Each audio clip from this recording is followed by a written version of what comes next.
You don't just have dreams, you remember them. They follow you into the morning like unfinished conversations. Your mood shifts before you've checked your phone, before the day has even started. Other people laugh their dreams off. You don't. You feel like something important just happened, even if you can't fully explain what it was.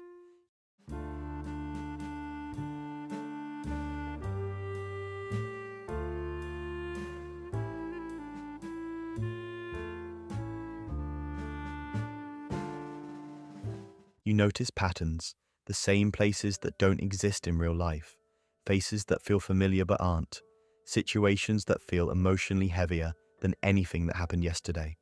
Sometimes the dream feels more honest than waking life, and when you forget one, it leaves a strange gap, like you lost a message meant specifically for you. Let's say this clearly. This isn't imagination, it's awareness. You're not dramatic, you're not overthinking. Your mind simply doesn't shut down the way most people's minds do. While others disconnect, you continue processing.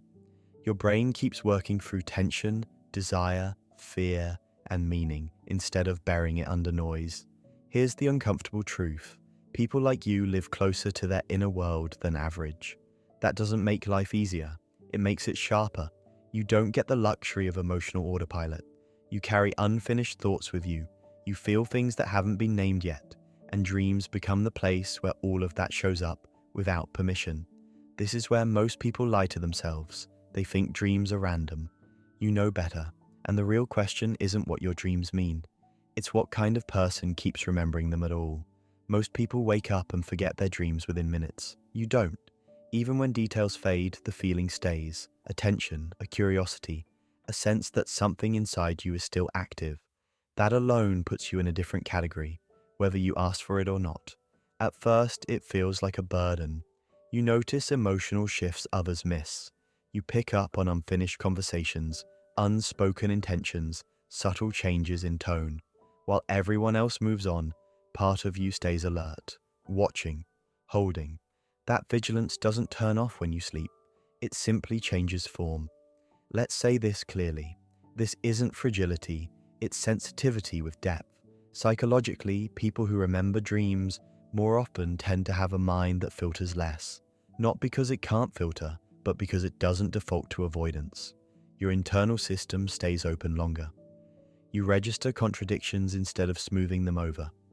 Dreams are where that unfiltered processing becomes visible. Here's the uncomfortable truth. Most people rely on external structure to feel stable. You don't. You look for coherence inside, meaning before certainty, patterns before conclusions. That's why your dreams feel layered instead of random. Your mind isn't escaping reality at night. It's organizing it in a different language. This is where responsibility enters. Depth without awareness turns into noise, and the question isn't whether this trait makes you rare. It's whether you're willing to carry it consciously, or let it run you from behind the scenes. You don't wake up from dreams feeling entertained. You wake up feeling worked on, like your mind stayed awake even while your body slept. That lingering weight isn't imagination. It's unfinished processing carrying over into consciousness. You already sense this before anyone explains it. Your thoughts don't fully shut off during the day. You notice things, register them, then move on because life keeps going. But the material doesn't disappear. It stays active, waiting for space. Let's say this clearly. Dreams aren't symbols first. They're pressure release. Psychologically, your brain uses sleep to continue integrating what didn't resolve while you were awake. Emotions you didn't articulate. Tensions you didn't confront. Contradictions you didn't collapse into a clean story. The mind doesn't like loose ends, so it keeps working, running simulations until something fits. Here's the uncomfortable truth. You suppress less than most people. That doesn't mean you express everything. It means your nervous system stays open longer. You don't numb out easily. You don't overwrite discomfort with distraction. So instead of being buried, unfinished material gets stored and replayed symbolically at night. That's why your dreams don't feel random. They follow emotional relevance, not logic. Your brain prioritizes what matters, not what's convenient. This is where responsibility shows up. If your mind refuses to discard meaning, the real question is whether you'll integrate it consciously, or let it keep resurfacing when you're least in control. This depth doesn't come for free. You already know that. You wake up physically rested but mentally used, like something kept running all night without your permission. Other people reset. You carry things over. Emotions don't clock out just because the lights went off. During the day, it shows up in quiet ways. You hold on to moments others forget. Conversations replay. Tone matters more than words. When people say it's done, your mind doesn't agree yet. And trying to explain that gap usually makes you sound dramatic. So you stop trying.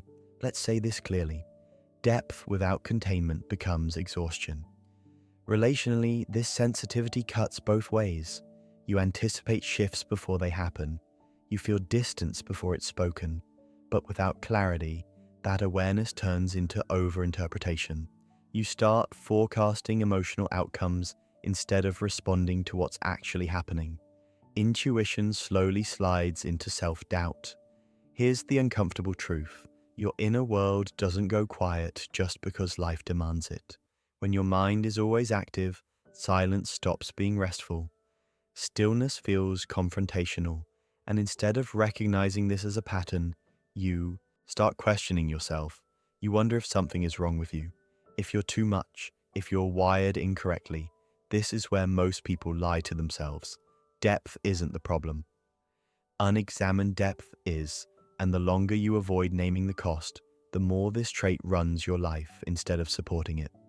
You've probably already sensed this, even if you didn't want to admit it. Paying attention to your dreams hasn't automatically made life clearer. In some ways, it's made things more complicated, more to interpret, more to question, more to sit with. Here's the part most people avoid. Awareness alone doesn't change anything. Dreams won't organize your life for you. They won't make decisions. They won't tell you when to stay or when to leave. And they won't give you permission to act. If you treat them like answers, you end up circling the same questions with better vocabulary. Let's say this clearly. Interpretation is not integration. Many people hide behind insight because it feels productive without being disruptive. You analyze symbols instead of confronting patterns. You look for messages instead of making choices. Over time, depth turns into delay, and delay slowly becomes a lifestyle. Here's the uncomfortable truth. Unintegrated awareness doesn't make you wise. It makes you restless. Without grounding, sensitivity becomes noise. Insight turns into anxiety. Your inner world stops being a source of clarity and starts feeling like a room you can't leave. You're aware of everything, but anchored to nothing. This is where most people lie to themselves. They think more understanding will save them. It won't. And until that illusion breaks, dreams will keep revealing the same things, because nothing has actually changed. At some point, if you're paying attention, something changes. You stop chasing dreams for answers and start noticing what they reflect. Not mysteries to decode, signals to register. They stop feeling like puzzles and start feeling like feedback. You don't need a dream to tell you when something is unresolved anymore. You feel it during the day, in your reactions, in what pulls your attention, in what keeps returning to your thoughts. Dreams don't lead the process, they confirm it. Let's say this clearly. Clarity doesn't come from analysis, it comes from alignment. When this trait is integrated, your depth stops pulling you inward and starts stabilizing you. Sensitivity sharpens instead of overwhelms. You're not flooded by your inner world because you're oriented inside it. You know what belongs to you and what doesn't. Here's the uncomfortable truth. Most people never reach this point because they prefer interpretation over responsibility. You don't disappear into reflection, and you don't numb yourself to function. You move between inner awareness and external life without losing yourself in either. Dreams support that balance, but they no longer run the show. This is where most people lie to themselves. They think meaning is something to search for. It isn't. It's something you carry once you're coherent. And the real question isn't whether your dreams will stop. It's whether you're ready to be the kind of person who no longer needs them to speak so loudly.